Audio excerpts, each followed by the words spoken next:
Now is Paul Rosenzweig. He was a senior counsel on the Ken Starr investigation during the Clinton administration. He's currently a senior fellow at the R Street Institute, which is a new think tank in Washington, D.C. Mr. Rosenzweig, I really appreciate your time tonight. Thank you for being here.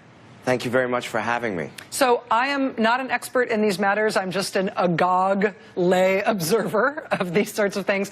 The Justice Department demanding documents from itself, to me, feels strange. It feels like something I haven't seen before. Is this an unusual move?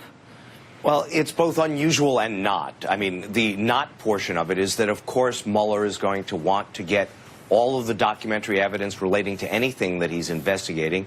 And in this instance, the issue at hand is potential obstruction of justice charges relating to the dismissal of Director Comey. So naturally, he's going to want the documents. What makes this odd is that even though de facto he is independent of the Department of Justice, he is, as you pointed out, de jure under law, a part of the department. So this is like a subordinate demanding documents from his superior officer. It's one of the reasons why we had an independent counsel law to take that oddity out and put the independent counsel formally in the judicial branch. Now that that's gone away, we're left with this kind of unusual circumstance. And it's going to be an interesting story to see how it plays out going forward. This would be unusual and would have that almost backwards dynamic that you're describing, even if the Deputy Attorney General was not himself directly, personally, a player in the obstruction of justice matter that is being investigated here. Rod Rosenstein, of course, played a key role in at least the public explanation of what happened around the firing of James Comey. Is it possible that Robert Mueller, in investigating that matter and requiring documents from the Justice Department around that matter, that Rod seen it as inappropriate to bring that to Rod Rosenstein himself, Rosenstein as a potential witness in that matter himself? Is there anybody else he would go to, or does he have to take it to Rosenstein himself? Well, I imagine that the document request was sent over to whoever is their liaison. One thing that I'm not sure about from the reporting is whether it was actually a subpoena or just a letter demand that doesn't have the force of law.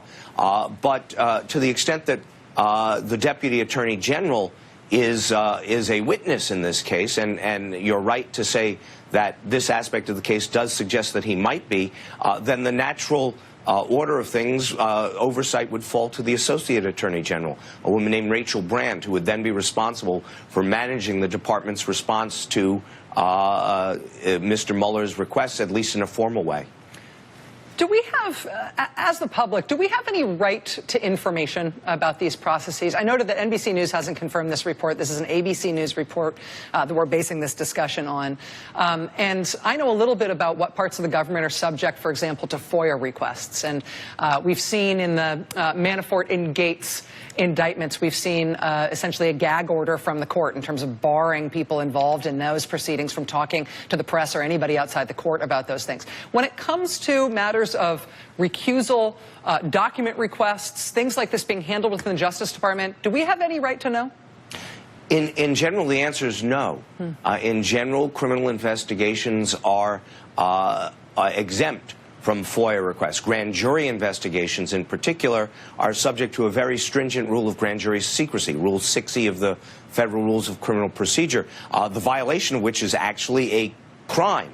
That having been said, the confidentiality obligations are on Mr. Mueller and his team.